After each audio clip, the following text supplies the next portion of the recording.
company that was launched and headquartered in Charlottesville, Virginia. $1 billion. We'll talk about that today on the I Love CVille show. I'm going to ask you some questions about the WillowTree deal. First, we're going to give props to WillowTree. Props to Tobias, the CEO. Nice guy, very nice guy. Tobias Dengel. Props to him. We'll give props to anyone who had stock options with WillowTree. You guys are going to be paying for bar tabs for a long time. We're going to give props to the Charlottesville ecosystem. We're going to look at this from a very positive. I celebrate businesses selling, man. If a locally owned business sells to an out-of-market buyer, we should celebrate them because it is so hard to run a business. And if you can sell your business and make money, that is cause for celebration. Now, I think it's important to ask some very fair questions about WillowTree. And fair questions are going to be, look, the company is now controlled by an outfit out of Vancouver, British Columbia. How much longer does the Charlottesville headquarters have? I mean, WillowTree in Charlottesville employs a few hundred people. So closing the Charlottesville headquarters or relocating people from Charlottesville elsewhere is going to have an economic impact. I mean, the wool factory, a lot of the fabric of the wool factory, pun intended, is WillowTree. So if you're Selvage Brewing Company, if you're Broadcloth, and if you're the folks that work for Selvage and Broadcloth, you got to be asking yourself, what's going on here? You know, how's this going to impact us? I think it's a fair question. How's it going to impact the Charlottesville economy? We'll talk about that today on the I Love CVille show. Give the show a like and a share. Hammer the like button. You got the headlines in? Everyone, look at the screen. These are the headlines we're going to cover today. I'm hearing through the grapevine that Jump CVille has been sold. Jump CVille has been sold and is now owned by an out-of-market company. And I'm hearing through the grapevine that season passes to Jump CVille, the trampoline park, are no longer being honored by the new company. I don't think that's fair or right. I'll talk about that today on the show. We'll also talk about the school board member resigning last night. David Oberg is hitting the road, Jack, and peacing out. And I think we may have a school board candidate for the Whitehall District and Steve Harvey, who will be applying for this position. We'll see. That's my take. And we'll see if we can get a comment from Steve via text for today's show. So a lot we're going to cover on the Friday edition of the show. Give the show a like and a share. We'll get rocking and rolling in about 20 seconds on the program. 20 seconds on today's show. Judah Wickhauer is going to have perspective, have a two-shot ready to go, Judah. I'm going to want you to jump in on today's show. We'll talk Wool Factory. We'll show photos from Boyd Tinsley's house that's at auction. The value is the land, undoubtedly. Scott Link, a real estate agent, put that on the I Love CVille network a couple days ago. I agree with him. The value is undoubtedly the land for Boyd Tinsley's house. And it's a massive parcel. I mean, an absolutely massive parcel. Judah, give me 10 seconds and we can clock and rock on today's show.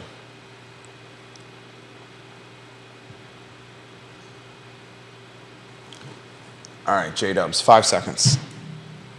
Johnny Ornalis, thank you for sharing the show.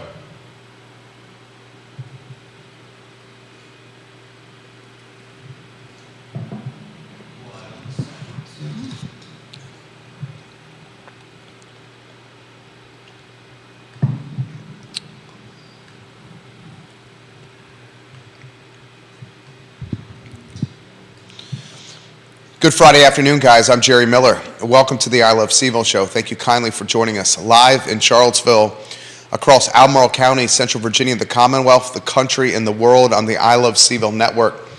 The show airs on every social media platform known to man. And we, on the I Love CVille show in particular, discuss topics that are near and dear to us in the community, near and dear to Charlottesvillians, Central Virginians. And today's show is follows that mold. Willow Tree has been purchased. A unicorn deal.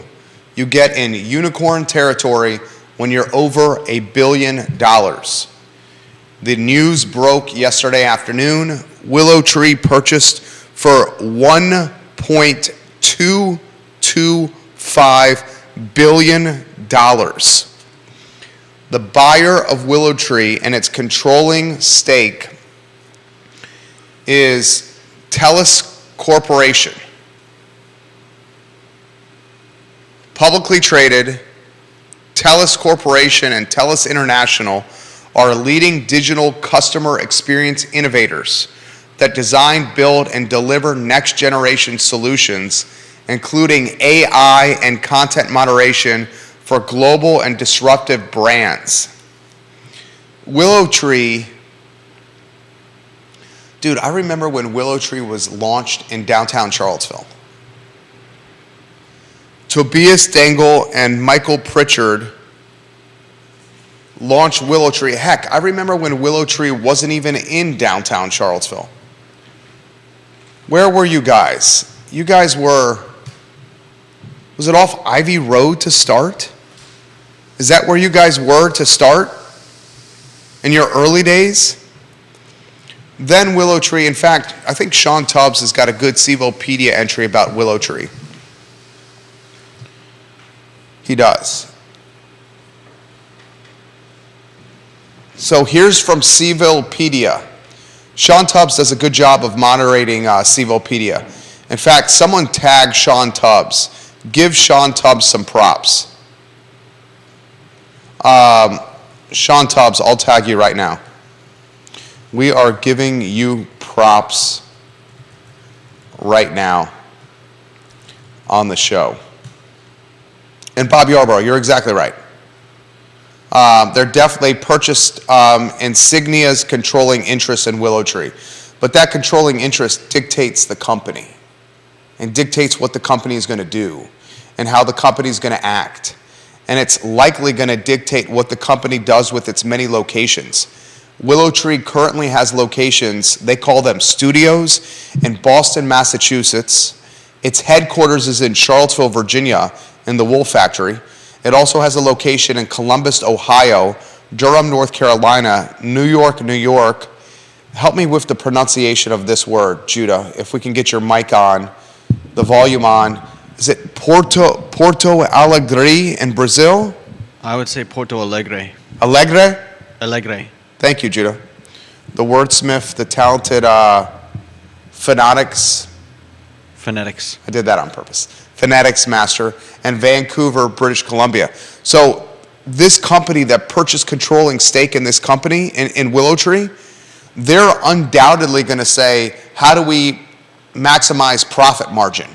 That's what you do when you spend over $1 billion for a company. You're looking for a return on your investment. And a company that's based in British Columbia may not want locations in Boston, Massachusetts, in Charlottesville, in Columbus, Ohio, Durham, North Carolina, in the Big Apple, and in Brazil. I don't have any insight on that. I'm just a common sense guy. Still, I want to talk about the history of Willow Tree. Someone get Michael Pritchard in the mix. Someone get Tobias Dangle in the mix. Someone get the Willow Tree team in the mix. This is from CVillepedia, which is managed by Sean Tubbs. Willow Tree is an American mobile application design and development company which is headquartered in Charlottesville. Willow Tree creates software applications for companies from startups to Fortune 500. The company has roughly 1,000 digital strategists and employees. I mean, I guess you would say all over the world.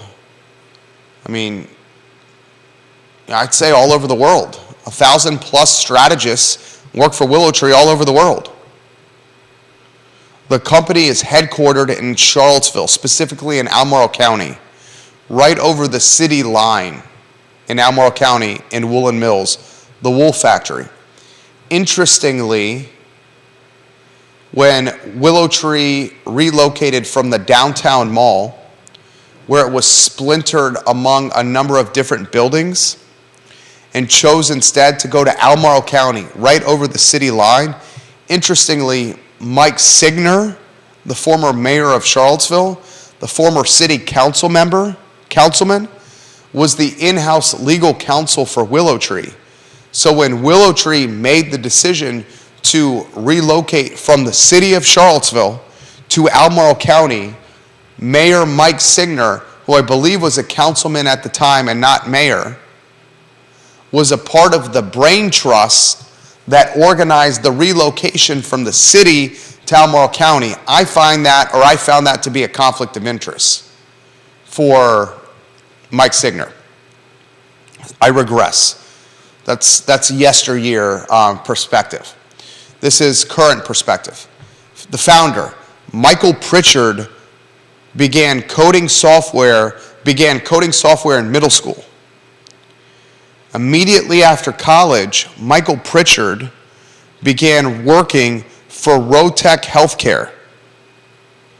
Pritchard left Rotech and moved to Virginia with his family, where he founded an email archiving software company based on a document management system he developed. He sold this company to Trustwave in 2007. With the release of the iPhone, he independently developed apps with the loose network of other contractors, essentially launching Willow Tree in 2008. Willow Tree started becoming a company before it came onto the downtown mall. I believe, boys, you guys were off Ivy Road, and someone helped me with that initial location. More information on Willow Tree and its evolution. Here we go. Pritchard met Tobias Dangle, who's the current CEO of Willow Tree. Tobias was the founder and former president of Leads.com, Leads.com, Leads.com. Tobias had experience in business, sales, and marketing. In 2009, Tobias bought into the company, bought into Willow Tree, and became its chief executive officer. Tobias and Michael Pritchard bootstrapped the company, avoiding angel investors, to launch a series of iPhone applications. As the iPhone exploded in popularity, Willow Tree and its in-house talent, its personnel, its team, started growing quickly. Willow Tree provided its clients with custom applications that included back-end integrations. The company takes pride in that it does not outsource, I guess is the word you're looking for, a lot of its software development to overseas talent. So you got a guy in Michael Pritchard, who's the tech guy, the CTO, the hammers and nails, the guy who rolls up his sleeves and loves doing coding. This dude realizes, Michael Pritchard, nice guy, great guy, see him on the downtown mall often, always do the eye look, the shake of the heads. Pritchard realizes that smartphones, iPhones, Droids, are going to radically revolutionize the world. And you want to know the most valuable real estate in the world? The most valuable real estate is not next to the Pacific Ocean in Maui or in Hawaii. The most valuable real estate is not in Southampton or East Hampton on Long Island. The most valuable real estate in the world is not a penthouse apartment in Manhattan or a 4-level townhome in San Francisco. The most valuable real estate in the world is not a Tony flat in Paris or London or an estate in Boca Raton, Florida. The most valuable real estate in the world is not a farm in Yellowstone, Montana. And the most valuable real estate in the world is not a palatial property in Farmington off Ivy Road. No, my friends. The most valuable real estate in the world is screen number 1 on your iPhone. This screen. Look at the camera. Look at the video right now. See this? I have 1, 2, 3, 4, 5 rows of apps on screen number 1 on my iPhone. Each row has 4 applications in it. These 20 apps on my first screen, before I swipe to the second screen or swipe to the third screen, that's the most valuable real estate in the world. If your brand or your business can corner or can own screen 1 on an iPhone, you likely are a unicorn company, a company with a billion-plus valuation. On my first screen, I'm seeing Facebook and Instagram and Twitter, LinkedIn, Facebook Messenger. I'm seeing Pandora. I'm seeing CNBC, the Merrill Edge application, the Bank of America app, PayPal, Square, Truist, just to name a few of them. These are unicorn companies. This is the most valuable real estate in the entire world, the apps that show on screen 1 of your iPhone. And as you start swiping to the second screen or the third screen, the apps become less valuable because the most important ones are on the screen you see the most. So Michael Pritchard, a coding guy, a techie, realizes in 2008 that the iPhone's going to radically revolutionize the world. He starts building apps. Soon thereafter, he forms a JV, a joint venture, with Tobias Dangle.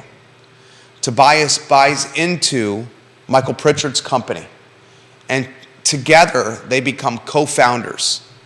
Tobias gets in the mix, and you have a man that is more, I'll choose my words carefully, more macro in his perspective,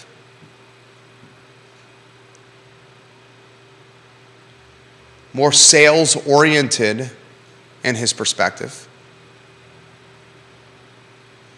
more accustomed to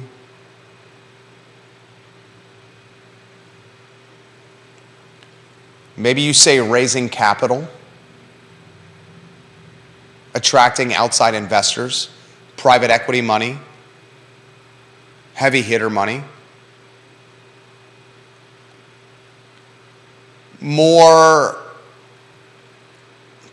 There's a book that I talk about often on this show. It's called E-Myth Mastery. E-Myth Mastery. Read the book. The whole concept of E-Myth Mastery, the book, is working on your business instead of in the business. A lot of times, early stage businesses in particular, the founders of early stage businesses are so stuck in the day-to-day operations or the day-to-day weeds of running a company that they don't have this aerial vantage point of how to grow the business and take it to another level. I've been self-employed for almost 15 years. It took me a while to realize this. Tobias has the mindset of working on the business instead of in the business. And surprise, surprise, the business started booming. Michael Pritchard is no longer part of the company. A handful of years ago, Pritchard and Dangle, and I mean this in the most respectful way possible, they had a professional divorce. I would think both gentlemen would say that's a fair comment. It was a professional divorce. Pritchard got a payday, no longer part of Willow Tree. Tobias kept running the company. Yesterday, you saw the first unicorn transaction in Charlottesville history. Can anyone that's watching this program, anyone at all,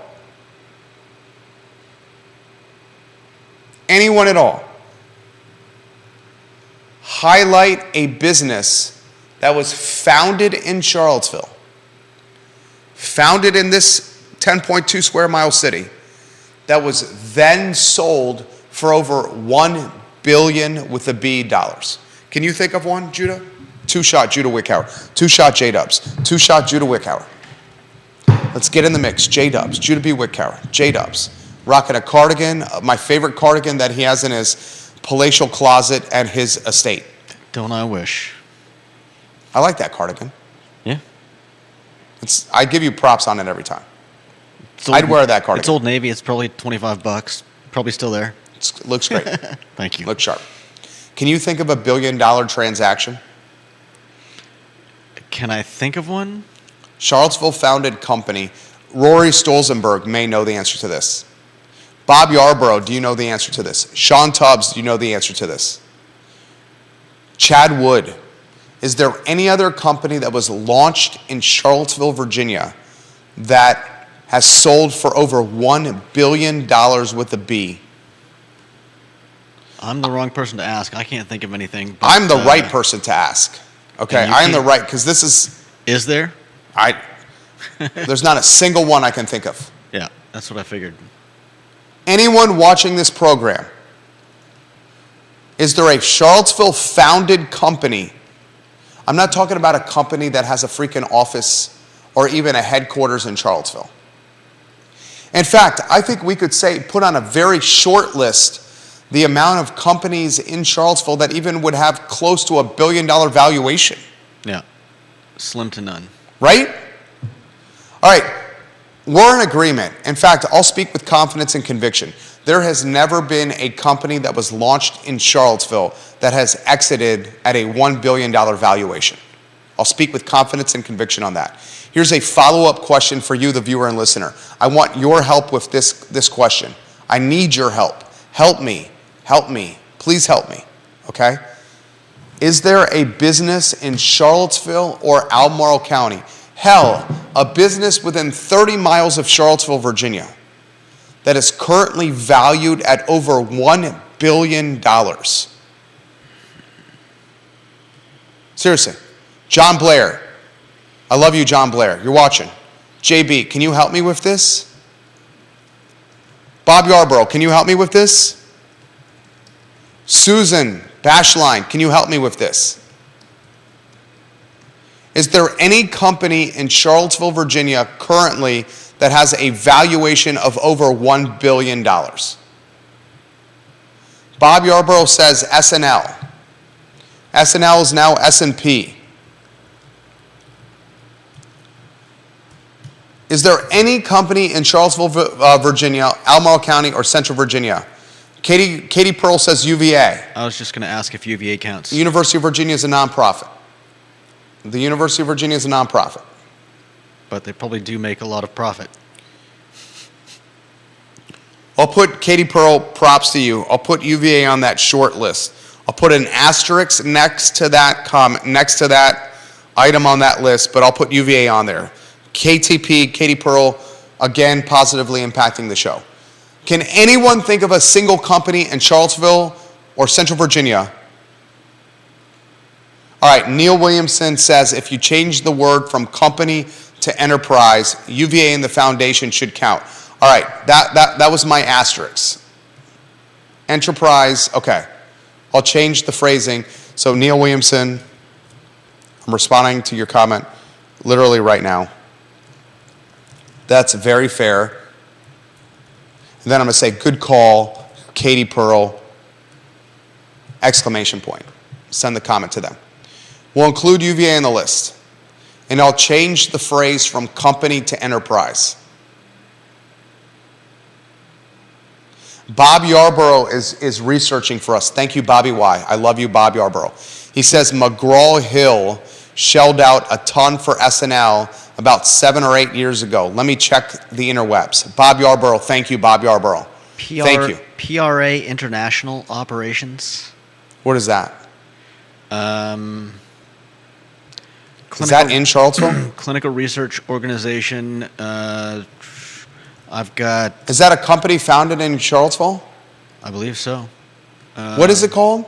I know most of the, I'm not trying to, PRA Health Sciences. I've got a couple different things. Let's see. PRA Health Sciences. Looks like Google is saying their headquarters are now in Raleigh, North Carolina, but they're founded in 1976, Charlottesville, Virginia. Some Zippia career expert thing has them listed as PRA International Operations, Inc., pharmaceutical headquarters, Charlottesville, Virginia, revenue $1.2 billion, employees 11,200, founded. how much employees? This says founded in 1996, so 11,200. That's a lot of people. What's the website? The URL? Let's see. There is. PRA Health Sciences? Yeah. I've never even heard of this company. Has anyone heard of this company? We're crowdsourcing content for the enjoyment, enlightenment, and education of all of us. Neil Williamson is sharing a link in the feed. You do reconnaissance on that. Bob Yarborough, can you do some reconnaissance on what you were on SNL? Neil Williamson just shared a link. Sleepy Outfit. SleepyOutfits.com. No, I'm just kidding. That's the URL? No, it's Think Orange VA. Oh. He said it's a sleepy outfit, and I was making a joke. It's in orange. He I says don't, I they don't may like that. fit- That was not a funny joke. Well, it was funny to me. Wasn't telling it for you. But can a joke be funny if it's only funny to the joke teller? If I laugh, it's funny. I don't care about anyone else. All right, well, that seems selfish. Oh. I kid because I care. Neil Williamson shared a link in the comments section of my personal Facebook page. And he says, I'll read, it's Holtz Brink Publishers LLC to expand in Orange County. Orange County is pleased to announce that MPS, a division of Macmillan Publishers, will invest $26 million over the next 3 years to expand its distribution operation in Orange County. Macmillan Publishers, based in New York, is a global traded higher education publishing company operating in 70 countries. So, Neil, follow-up questions for you. Is this company in Orange County a unicorn with a valuation of over $1 billion? I do not believe it is. Also, a follow-up question for you, Neil, and I love when you watch the show. I love Neil Williamson, president of the Free Enterprise Forum, support what he does. Neil's just a great guy. He's a great guy. Love Neil. I sincerely love Neil. Love his pop culture, and I love when he comes on the show. Follow-up for you, Neil. I do not believe this company was founded in the Charlottesville area. The two caveats on my question, and I'm rephrasing this based on the feedback Neil gave us. The caveats are this, the word enterprise. Can anyone name an enterprise in Charlottesville or Central Virginia, founded in Charlottesville or Central Virginia, that is a valued company of over $1 billion with a B?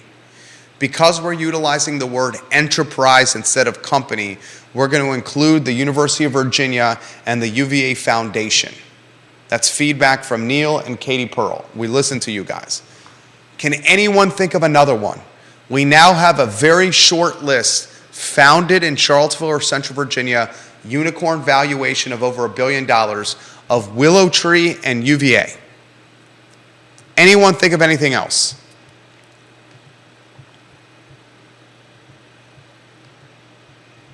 You?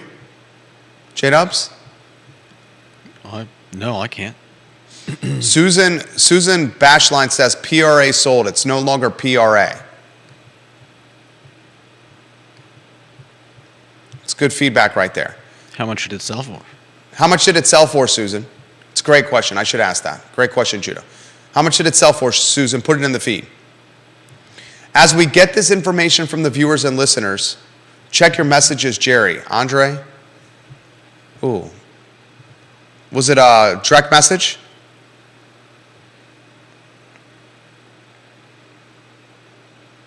Oh, Andre Xavier. Strong. Thank you, Andre.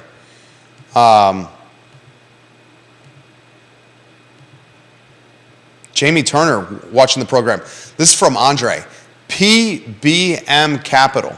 PBM. This is Paul Manning's company. PBM Capital. This is the foundation of Gordonsville, Virginia. Jamie Turner repping the PEP, the mayor of Gordonsville. This is what Andre Xavier says. I love you, Andre. PBM Capital, after selling infant formula company PBM Holdings, Inc., for about $808 million to, gosh, these words, Perrigo, Perrigo, Perrigo? I'll say Yeah. Perrigo. PBM Holdings sold their infant formula company for $808 million in 2010. Andre Xavier says that's not quite $1 billion. Pretty damn close.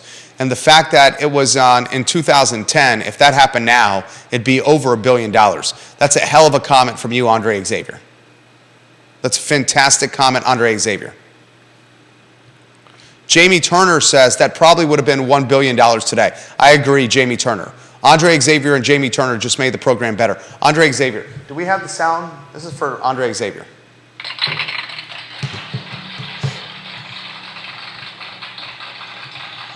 I'm responding to his comment.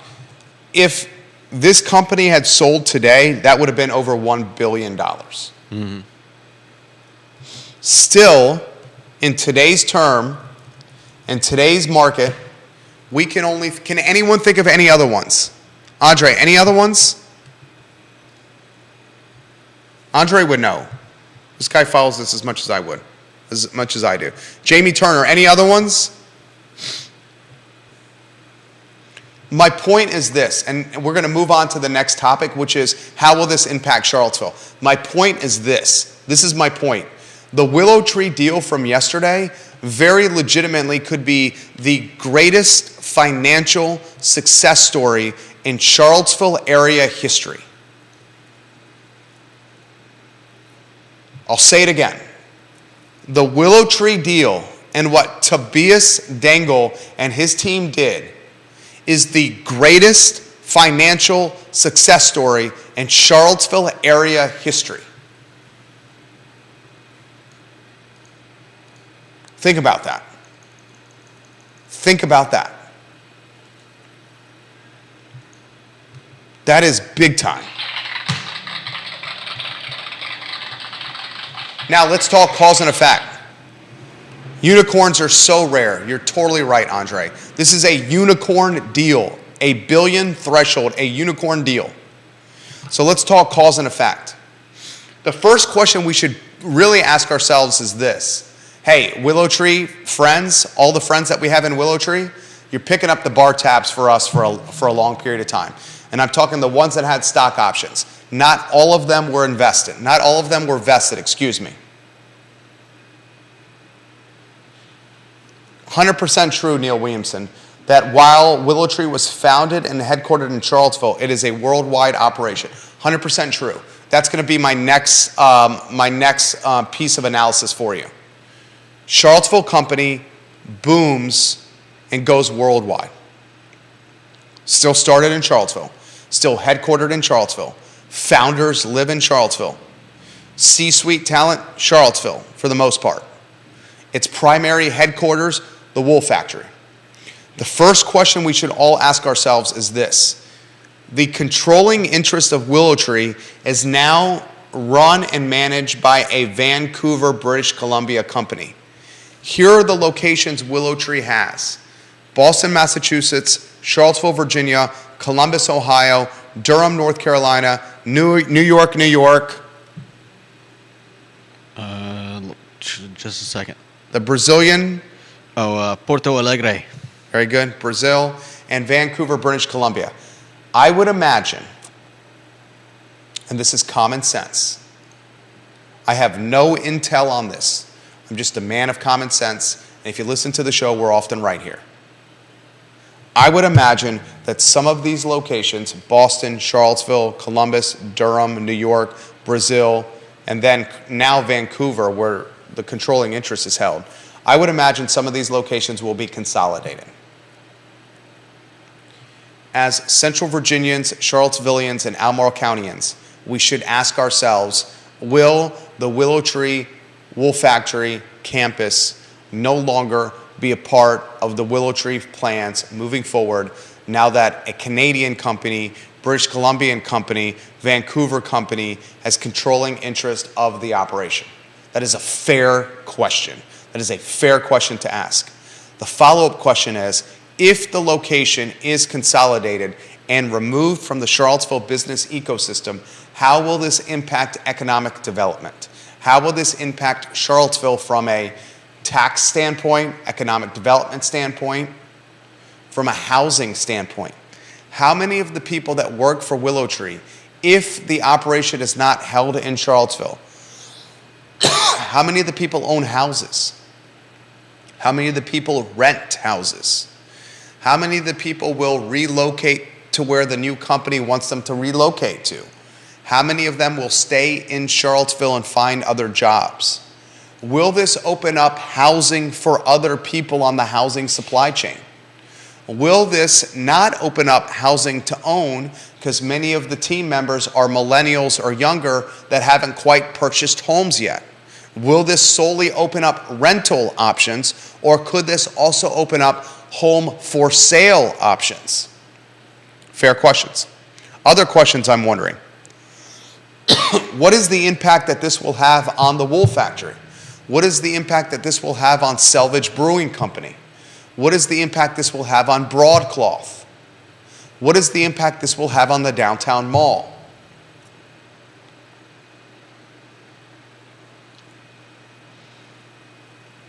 More questions I'm wondering.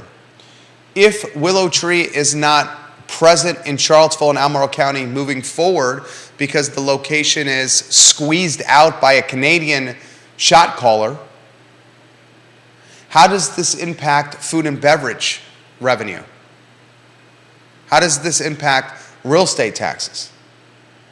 Will it put more pressure on boards of supervisors and city councils to raise taxes on real estate because F&B revenue drops? Fair question.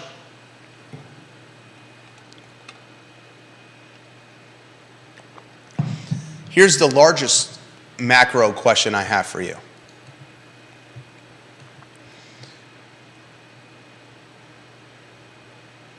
Willow Tree and this $1 billion sale just proved to the entire world, when you sell your company for over $1 billion, the entire world hears that, okay? When you do a unicorn deal, the entire effing world hears about a unicorn deal. So Willow Tree just proved to the entire world that a company can get started and launched, founded in a closet off Vivey Road in 2008,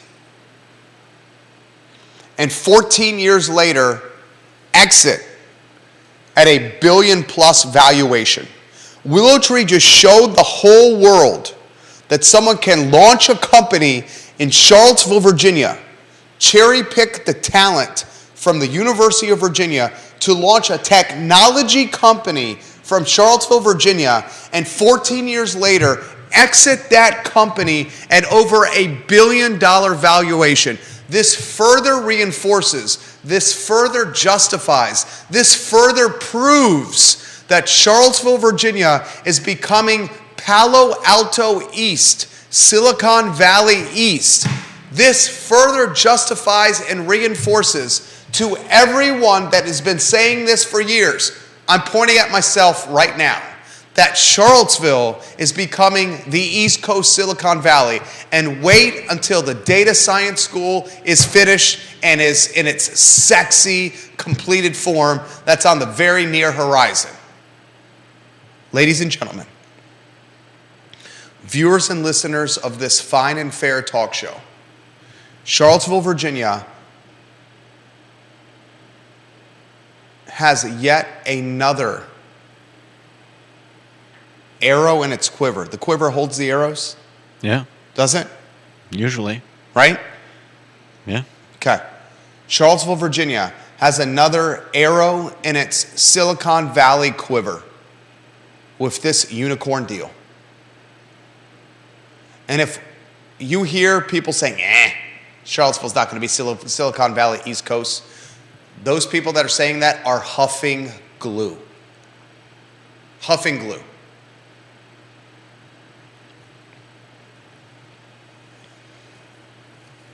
Neil Williamson just shared the link in the comment section of my personal Facebook page. Go to my personal Facebook page and look at the comment section. He shared an performance agreement Willow Tree has with Albemarle County. Albemarle County, he believes, has clawback provisions in their EDA performance agreement. EDA stands for Economic Development Authority.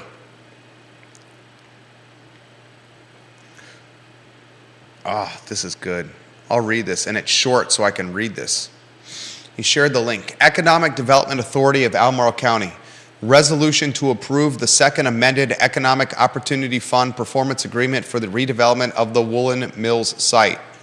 Whereas the Economic Authority of Albemarle County, Virginia, approved a performance agreement and first amended performance agreement between the Authority of Woolen Mills, LLC, and the County of Albemarle, Virginia, regarding the redevelopment of the Woolen Mills site in anticipation of Willow Tree, Inc.'s expansion and relocation to the site.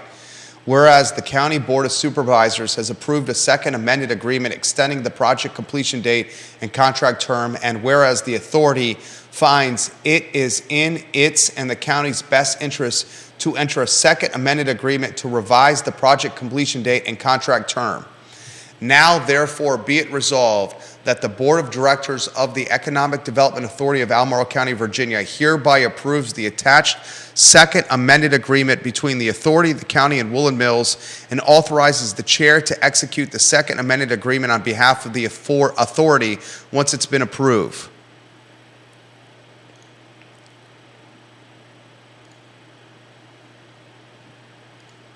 What's the actual nitty-gritty, Neil? This is the legalese. Can you give me the actual nitty-gritty on the performance agreement? You're making us better, Neil Williamson, president of the Free Enterprise Forum. What is the actual nitty-gritty, sir? It's got to be based on a term of Willow Tree being at the Woolen Mills site, right? It's got to be, you were committed at this site for this period of time. It's got to be that, right? But help us, please. Please put it in the comment section. Please.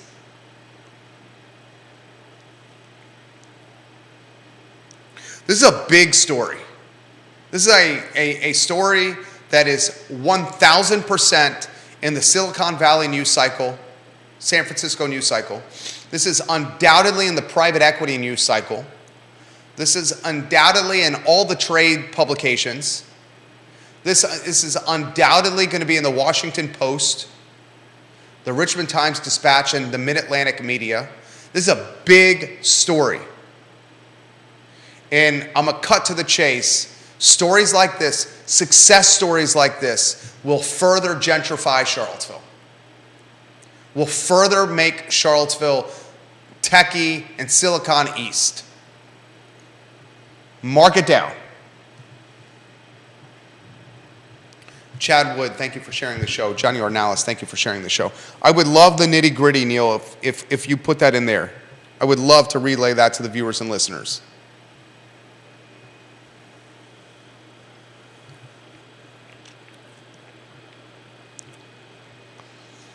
I got to get to a couple other topics. I can come back to this. Here's another. This would otherwise be the lead of the show if it wasn't for a $1 billion deal, right? Here's another piece of news for you. A school board member, David Oberg, resigned last night in the middle of his term. David Oberg represents the Whitehall district.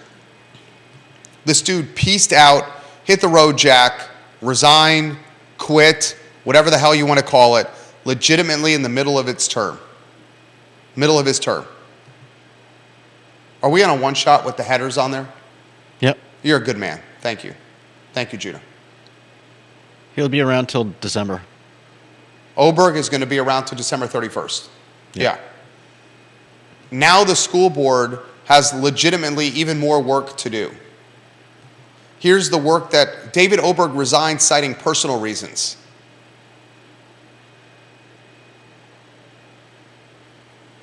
I mean, I would not imagine it's been a good time to be on the school board over the last few months. You got a talk show host that's going after them pretty hard. You got parents pissed off because of school buses being late. Mm-hmm. Almoral High School has turned into Michelle Pfeiffer's Dangerous Minds. Can you sing the Coolio soundtrack to the movie? I don't know. It's been a while. Can you find the lyrics online and sing them? It's been a while since my Coolio days. Can you find them online and sing them to the viewers and listeners, please? Is that the Gangsta's Paradise? Yeah. Find the lyrics online. I would love if you maybe just the chorus. Come on. Please, please, please, with a cherry on top. Will you please sing the chorus? Are we on a two-shot? No. Go on a two-shot. Dangerous Minds, Gangster's Paradise. Just sing the chorus. All signs point to no. Can you please sing the chorus? You won't even sing the chorus. We're having fun on a Friday. It's a fun Friday. Sing the chorus. Come on. Who wants to hear Judah sing the chorus? Don't ask them. Thank you, Will. Sean Tubbs, hello. I love you, Sean Tubbs. We gave you serious props on this. I could download the video and play it for us. No. That would knock us offline playing copyrighted material. You know that. You won't sing the chorus? Let's see. I've seen Fun Judah. Fun Judah is fun. Bring Fun Judah to the show. All right. Let's see. Oh, he's going to do it. He's doing it, viewers and listeners. Here he goes. Peloton Station is watching you closely. Curtis, are you watching? Are you listening in the kitchen of Peloton Station right now? Dr. Bryce, welcome to the program. Are you going to sing? Don't be embarrassed. Been spending most our lives living in a gangster's paradise. Yeah. Is that good enough for you? Can you do a little more? No. All right. So, I'll give you props. That was good. Thank you. Well done. I'm out of practice. That was excellent. Thank you. Almoral High School has turned into Michelle Pfeiffer's Dangerous Minds. Sing the chorus. No. All right. School buses can't get kids to school on time, although they just approved a raise for school bus drivers. Starting pay is now at $21.50 an hour. Why it took the school board this long to match what Charlottesville City Schools is doing is shocking and shows a lack of being in touch with reality. They should have immediately upped the pay for Albemarle County school bus drivers once Charlottesville City did it. In fact, Albemarle County should have been first. Albemarle County has a much larger territory to bus kids around than Charlottesville City. Why Albemarle County allowed Charlottesville City School Board to up the pay first when Albemarle County has considerably more square miles than Charlottesville City, only 10.2, shows a lack of being in touch with reality. Last night, David Oberg hits the road jack, pieces out, pink slips himself, resigns, quits, rides into the sunset, and says, citing personal reasons, I'll be here till December. I don't want to do this anymore. There's an application on the website. Steve Harvey, if you're watching, I texted Steve Harvey before the show. I said, Steve, how should I characterize your interest in the open seat? Steve Harvey said, I'm watching it very closely and speaking with my neighbors. And he might apply for the open seat. Steve Harvey, Whitehall District, previously ran for Board of Supervisors, lost a contested race. Steve Harvey, I thought you did a good job with your campaign, dude. I thought you did a good job with your campaign. He lost to Ann Malik, who I believe has been on the board 4 terms. Has Ann Malik been on the board 4 terms? Can someone say term limits? We need them. Ann Malik. Is she the Nancy Pelosi of Central Virginia? What's that? Can you speak up? Is she the Nancy Pelosi of Central Virginia? Is Ann Malik the Nancy Pelosi of Central Virginia? Wow. Probably so. Because you're saying someone that is just like a political professional that never leaves? Yeah, I guess. Ann Malik, first, that's a very interesting take right there. Strictly from a term standpoint. You're not talking politics per se. No, Right? not per se. Ann Malik has been on the board of directors. Can you help me with this, Sean Tubbs? I think she's been on the board since 2010. I'm on Sevillepedia right now. Sean Tubbs does a great job of managing Sevillepedia. 2010, 4-year terms. Is she in her 4th term, Shawnee Tubbs? Thank you, Will. He says my beard is looking good. Thanks, Will.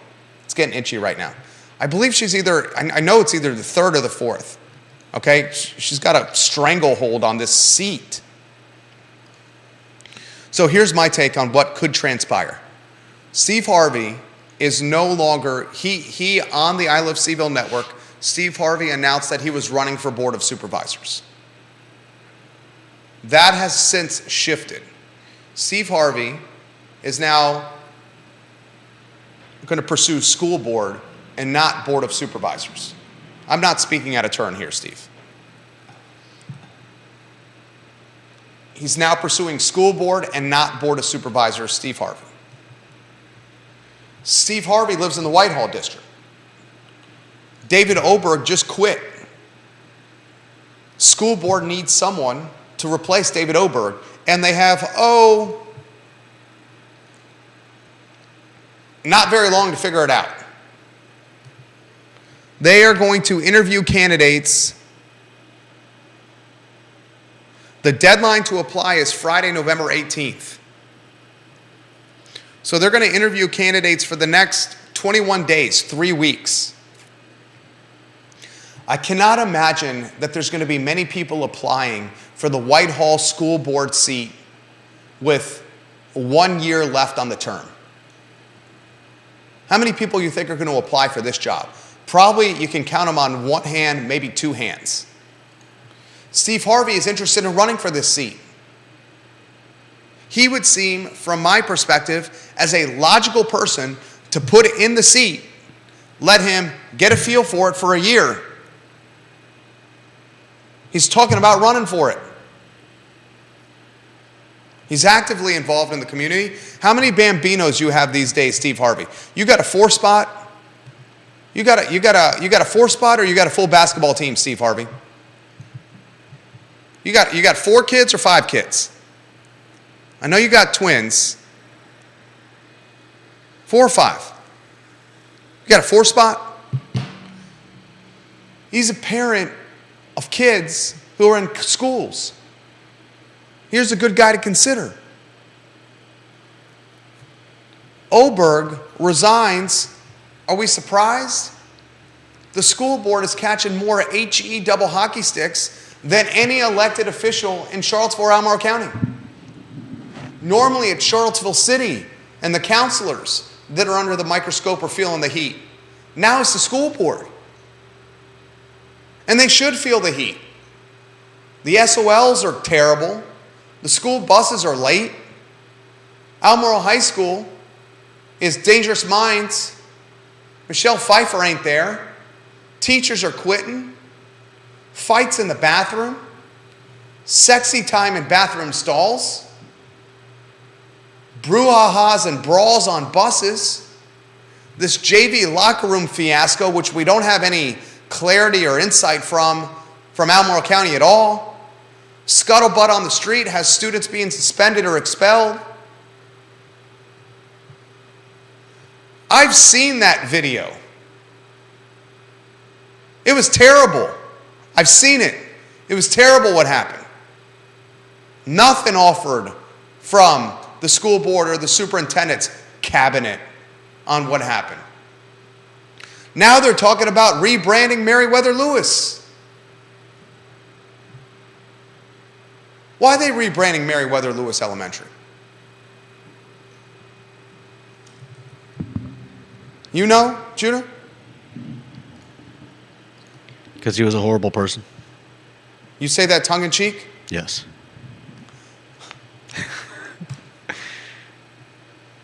I don't think anyone could tell that was a joke. I was just You laughed. It's dry humor. It's dry humor. I apologize. I mean, I was just talking to a friend the other day about this kind of just I think And you it- would call and it virtue signaling. inability. That's exactly the term I used. Virtue signaling. Explain what virtue signaling means. It's basically putting on a neon sign that you're. I don't want to use any of the typical terminology, but it basically is a way of showing everyone that you're a good person and you're not whatever it is that they all hate. It's kind of a way of showing that you're part of the in crowd. Usually in terms of like hating on a particular political or Virtue signaling is pounding your chest yeah. and saying, what? Saying I'm hip. I hate whatever it is that we all hate. It's like It it's might cancel be culture. It might be Republicans. It might be police. It might be It's cancel culture. a particular musician. Yeah, more or less. Pretty much cancel culture.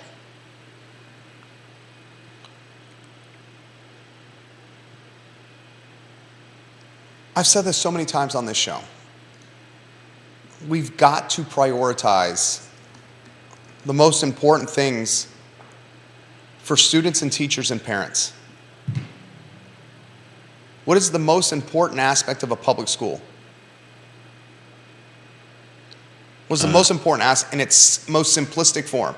What is the Teaching. what is the first role a public school's got to do in its most simplistic form?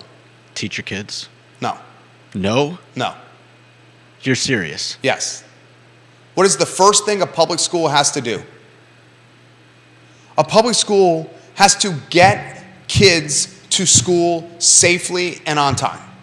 First thing it has to do. I disagree. If kids are not safe and on time to school, they can't learn.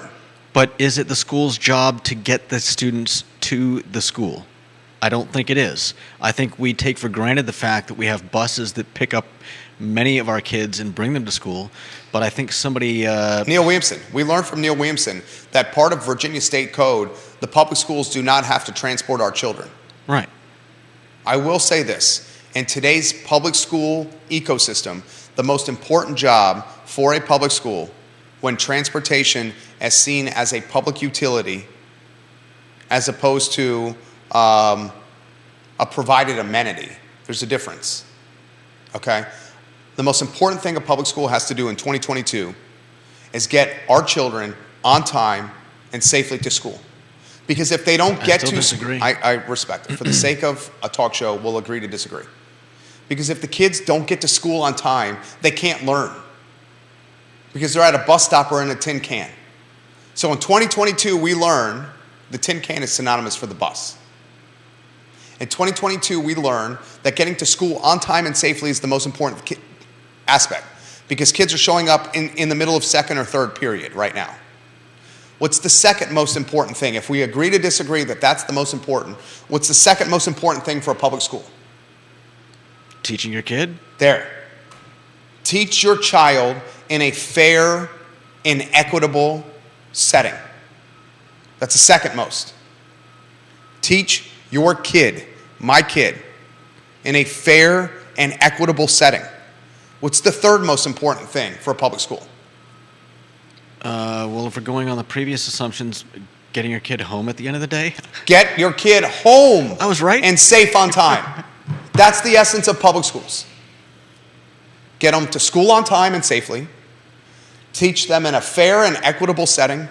And get them home on time and safely. That's the public school job. Okay. We're failing at 1, we're failing at 2, and we're failing at 3. You're out. You're saying 3 strikes, you're out? Is that for the Dr. Haas? I don't know. Or was that just in general? I don't know who it's for, but yeah, I suppose it's just in general. Okay. How do you fix the problem? People want us to be solution-oriented individuals. How you fix the problem? Pay teachers more money so you can hire more of them. How you fix the problem? Give teachers a wage that will allow them to live in the community and the counties they're teaching within. Do you think upping bus driver pay for Albemarle County Public Schools from 16 bones to 21 bones is going to have an impact? Probably some. Yeah. Do you think giving teachers more money is going to get more teachers teaching in schools? Hell yeah. Possibly. Okay? You want to hear an unpopular comment? Here's an unpopular one. And I don't care. I got thick skin. I don't mind making unpopular comments. And I don't mind being the target of Socialist Seville on Twitter. You know who you are. Get the school resource officers back in school. We had Mr. Bill. Munkachi. What is it? Munkachi. Mr. Bill Munkachi. 12 years he spent in public school hallways. And the dude had the courage and the conviction and the confidence to tell everyone on the talk show, we need school resource officers back in the hallways. Because right now, the onus and the responsibility is falling on the shoulders of underpaid teachers, a lot of them who are not physically imposing, who want nothing to do with brouhahas and brawls and backyard rumbles. I don't think any teacher wants I that. wouldn't want, dude. And certainly the bus drivers don't want that. Yeah. And how could the bus driver do it? They're driving the bus. How could they go to the back of the bus and stop the brouhahas that are circulating all over TikTok and social media? That's probably why some of them walked out. Yeah. You're in the middle of your bus route and something's going on like that. You stop the bus and probably think to yourself, man, do I risk going to prison, like getting in the middle of this BS, or Just keep driving the bus. or walk? Or quit. Solutions. Pay the teachers more money. Solutions. Get the school resource officers back in the schools. Take the policing in the hallways away from the shoulders of the teachers and put them in the responsibility of actual police. Crazy. Here's my number. So call me, maybe. And maybe teach your kids to be decent human beings. Solution. Parents. Teach your kids to be decent human beings. Hold them accountable at the house. Our kid, our son, he's 4.5. And he's gotten into this little back-talking mentality over the last, what would you say, sweetheart? 6 months? Over the last 6 months, our 4.5-year-old, they say it's the terrible twos. I don't buy the terrible twos. Could be terrible threes. The fours have been a little challenging. And he's been back-talking. And my wife and I had a all-hands-on-deck called the Jesus moment, where we said, you know what? Our kid's back-talking. And we got to stop this. Mm-hmm. We put a plan in place. And the plan was, each time we heard back talk, we stop them and we say, you don't talk to adults, not just mom and dad, but adults at all like this. And you don't talk to your friends like this. Stop being a bossy Barry and start thinking of other children and their feelings. And anytime you're communicating with an adult, it's yes, sir, and no, sir. Yes, ma'am, and no, ma'am. And not over-talking them, and certainly not back-talking them. Yeah. And guess what's happened? He's becoming a better little human being. Yeah. He figured it out. The first 2 weeks, he didn't like it. And when he kept stepping out of line, we had to send him to his room for timeout. Or he had to go to bed early. Mm-hmm. Or he couldn't play with his favorite toy. But after a couple of weeks of punishment, he stopped doing it. He stopped doing it. Yeah.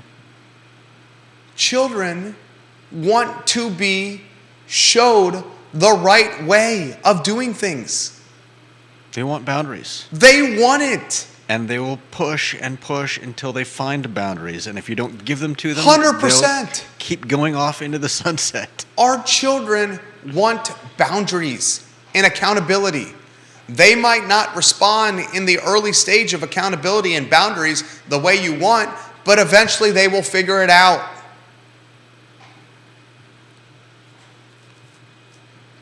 I have never seen Albemarle County Public Schools in more turmoil or volatility than right now. You're talking about a school system that is in the top 10% of the Commonwealth and per pupil allocation, taxpayer allocation. Top 10% in the Commonwealth. But you can't get bus drivers. Your teachers are quitting. You got a JV locker room fiasco of nationwide proportions. You got a school board member that just quit on the spot. Interestingly, when reading the press release about school board and him quitting, during his time on the school board, David Oberg worked to support the Charlottesville Albemarle Tech Education Center, and he also oversaw student discipline.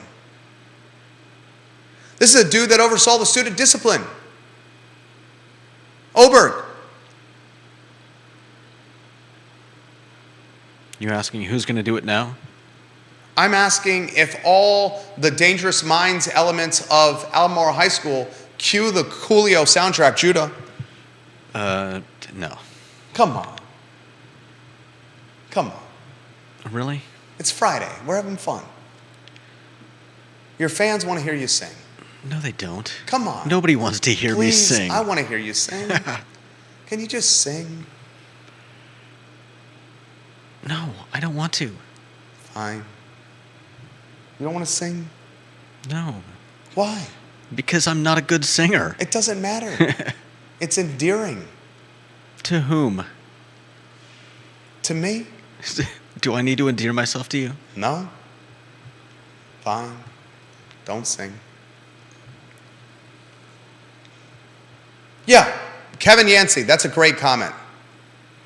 Kevin Yancey just put this in the feed from Waynesboro. How can you propose buying KTAC when you can't even afford to give teachers a raise? That's a great comment. Excellent comment. Albemarle County is trying to buy KTAC, the Charlottesville Albemarle Tech, KTAC. What does KTAC stand for? You looking that up? Yeah. You look that up, please, if you could. Charlottesville Albemarle Technical Education Center. Technical Education Center. There's no H, it's just CATEC? Yeah. Charlottesville Albemarle Technical, what is it? Charlottesville Albemarle Technical Education Center. Thank you. Kevin Yancey makes a great point. How can you propose buying KTAC when you can't give teachers a raise? Great point, Kev. Great point. Take it a step further. KTAC doesn't even have teachers. KTAC is about as short staffed a school as you're going to find. Yet I open up CBS 19 News, and I'm on the CBS 19 News website, and the number one article in the hero slot of the CBS 19 News website is Albemarle County talking about rebranding Meriwether Lewis Elementary. The perception is poor. The perception is one not in touch with reality.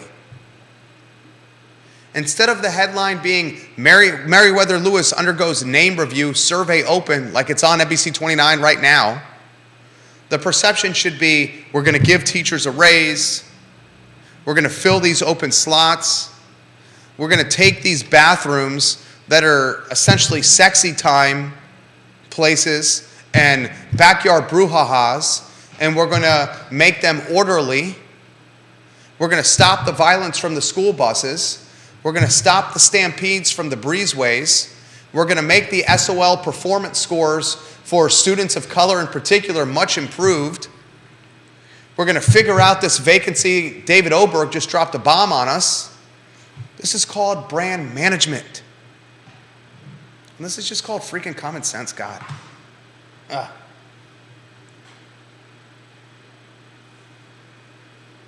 right, a couple more topics before we get out of here. Steve Harvey, remember the name. Not running for Board of Supervisors, running for school board.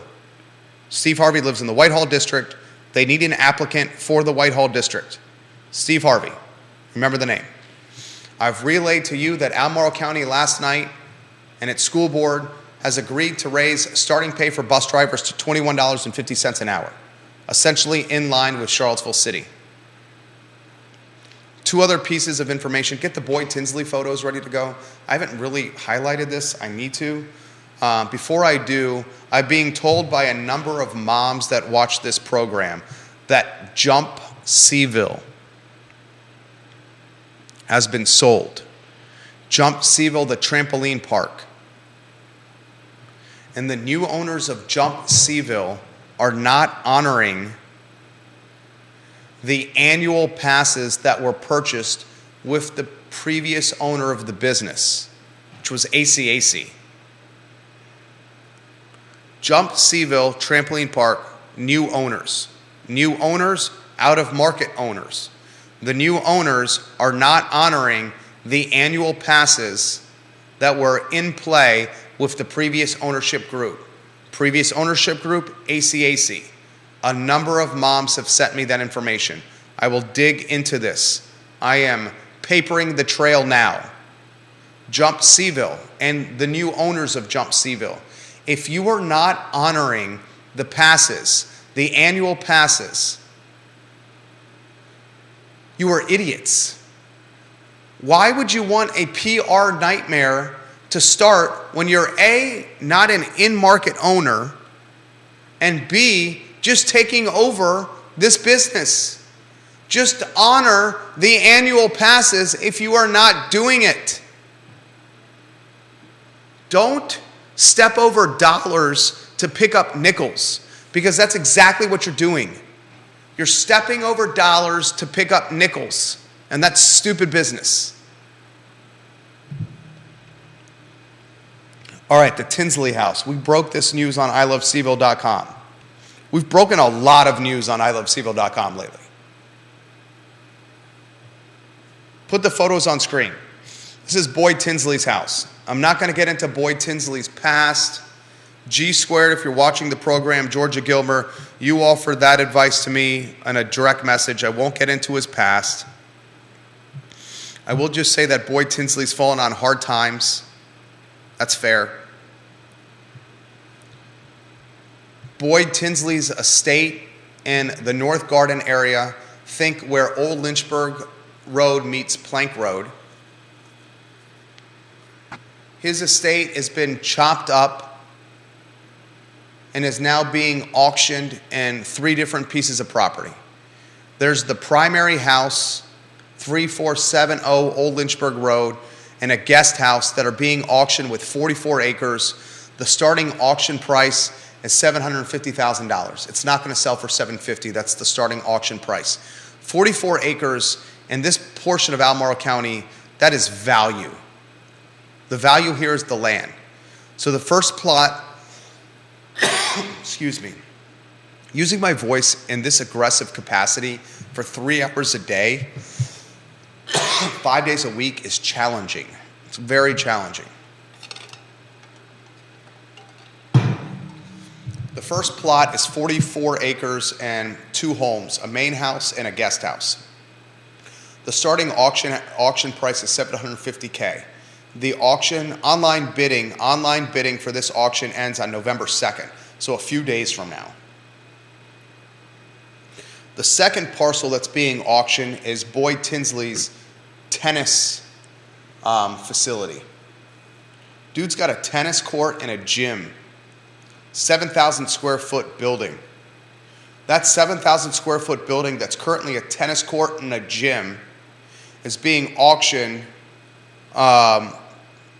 with 7 acres of land.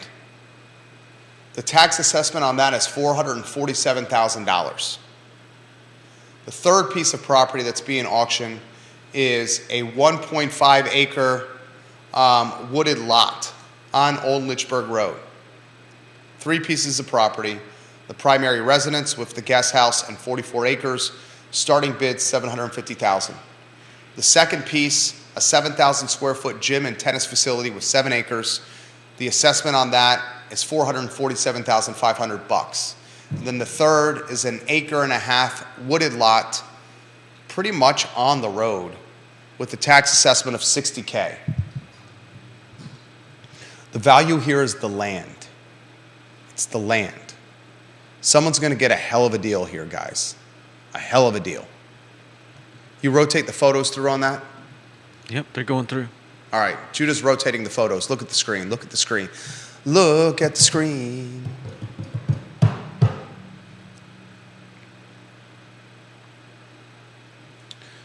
All right. Go back to the one shot.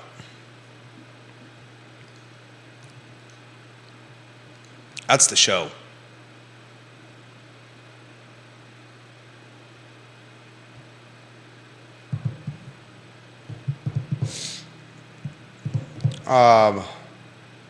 Kevin Yancey, I appreciate you writing. Neil Williamson, I appreciate you watching. Kenny Gilbert, appreciate you watching.